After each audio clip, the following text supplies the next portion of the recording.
তো hello guys, আপনারা কিন্তু এই মুহূর্তে যদি আপনার আয়ুষ্মান কার্ডের জন্য কিন্তু হয়তো আপনার এখানে কেওয়াইসি করতে চাইছেন কিংবা অথেন্টিকেশনটি করতে চাইছেন।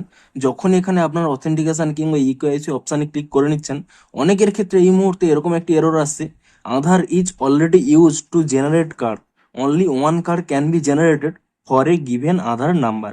তো এখানে এই প্রবলেমটি কি কারণে হচ্ছে কিংবা এর সলিউশন কি রয়েছে সেটাই জানাবো আজকের এই ভিডিওটিতে। তাই জন্য কিন্তু পুরো ভিডিওটি অবশ্যই দেখতে থাকুন। তো তার আগে ভিডিওটিকে অবশ্যই একটি লাইক করে দিন এবং এই চ্যানেলে যদি আজই নতুন এসে থাকেন, এখনই চ্যানেলটিকে সাবস্ক্রাইব করে রাখুন এরকম নতুন নতুন ভিডিও দেখার জন্য। তো সিম্পলি দেখুন, এই প্রবলেমটি কিন্তু তিনটি কারণে হয়ে থাকে। প্রথম কারণটি কি, যেটি এখানে লেখা রয়েছে সেই কারণেও কিন্তু অনেক ক্ষেত্রে এই প্রবলেমটি হতে পারে। আপনারা কি করছেন, আপনারা হয়তো এখানে ইকেওয়াইসি করার সময় এখানে আনআইডেন্টিফাইড যেগুলো রয়েছে সেগুলো এখানে যাতে সহজে এখানে কেওয়াইসি করা যায়, তাই জন্য আপনারা কি করছেন, এখানে এই অপশানে ক্লিক করে নিয়ে অন্য কোনো একটা ব্যক্তির হয়তো আধার নাম্বারটি দিয়ে দিয়েছে, কিংবা ধরুন আপনারা ভুলেও হয়তো অন্য কোনো ব্যক্তির আধার নাম্বারটি দিয়ে দিয়েছেন। সেই ক্ষেত্রেও আপনাদের প্রবলেমটি হতে পারে। আপনারা কিন্তু অবশ্যই চেক করে নেবেন যে ব্যক্তির আপনারা এখানে কেওয়াইসি করছেন সেই ব্যক্তিরই কিন্তু এখানে আধার নাম্বারটি দেবেন, তাহলে কিন্তু আপনাদের এই প্রবলেমটি হবে না। দেখুন, এটি হচ্ছে প্রথম উপায়। সেকেন্ড উপায়টি কি, দেখুন আপনাদের হয়তো এরকম একটি প্রবলেম শো করছে, আপনারা কিন্তু অবশ্যই এখানে চেক করে নেবেন যে পরিবারের অন্য কারুর এখানে কিন্তু কার্ডটি ডাউনলোড করার অপশন আসছে কিনা। এই ক্ষেত্রেও কিন্তু এই প্রবলেমটি হয়ে থাকে। ধরুন এখানে হয়তো কারুর কার্ডটি ডাউনলোড করার অপশন চলে এসেছে, অর্থাৎ তাদের অথেন্টিকেশনটি কমপ্লিট হয়ে গেছে এবং তার সাথে সাথে অন্যান্য ব্যক্তিদেরও কিন্তু অলরেডি কার্ডটি চলে এসেছে, কিন্তু এখানে হয়তো তাদের এখানে আপডেট হয়নি। সেক্ষেত্রেও কিন্তু এখানে এই প্রবলেমটি হয়ে থাকে।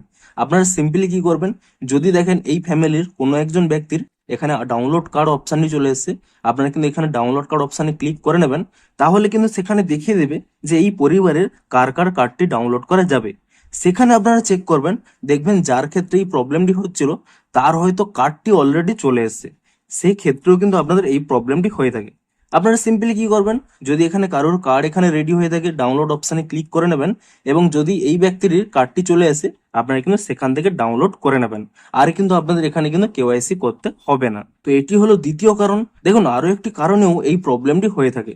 আপনাদের কিন্তু অনেক সময় কি হয়, বিভিন্ন রকম নেটওয়ার্কের প্রবলেম হয় কিংবা সার্ভারেরও কিন্তু অনেক সময় প্রবলেম হয়ে থাকে। সেক্ষেত্রে আপনাদের যদি সবকিছু ঠিক থাকে তবুও কিন্তু অনেকের ক্ষেত্রে এই প্রবলেমটি হচ্ছে। আপনারা সিম্পলি কি করবেন, আপনাদের যদি এই প্রবলেমটি হয়ে থাকে, এখানে ডিসমিস অপশানে ক্লিক করে নিয়ে 2 থেকে 3 বার কিন্তু এখানে চেক করে নেবেন। অর্থাৎ এখানে ডিসমিস করবেন, আবার কেওয়াইসি তে ক্লিক করবেন, একই প্রবলেম হলে আবার ডিসমিস করবেন, আবার কেওয়াইসি তে ক্লিক করবেন। এরকম 2 থেকে 3 বার করার পরে চেক করবেন, তাহলেই দেখবেন অনেকের ক্ষেত্রেই কিন্তু এখানে হয়ে গেছে। আবার অনেকের ক্ষেত্রে কি হয়েছে, আপনারা দেখবেন যখনই আপনাদের এই প্রবলেমটি হবে মিনিমাম 10 মিনিট কিন্তু ওয়েট করে যাবেন। এই ফ্যামিলির কিন্তু আর কারোর এখানে কেওয়াইসি করবেন না, আপনারা 10 মিনিট ওয়েট করে যাবেন। তাহলে দেখবেন আপনাদের যখনই সার্ভারটি ঠিক হয়ে যাবে, আপনাদের নেটওয়ার্ক কানেকশনটি ঠিক থাকবে, তারপরে কিন্তু আপনারা এখানে কেওয়াইসি করবেন, দেখবেন এই প্রবলেমটি কিন্তু আর হবে না। এখানে কিন্তু আপনাদের অথেন্টিকেশন কিংবা কেওয়াইসি হয়ে যাবে। তো মূলত এই সমস্ত কারণের জন্যই কিন্তু এখানে প্রবলেম হয়ে থাকে। আপনারা কিন্তু এই সমস্ত স্টেপগুলো ফলো করুন। তো ভিডিওটি যদি একটু হেল্পফুল বলে মনে হয় অবশ্যই একটি লাইক করে দিন। দেখা হচ্ছে আর কোনো ইন্টারেস্টিং ভিডিওর সাথে। Thanks for watching.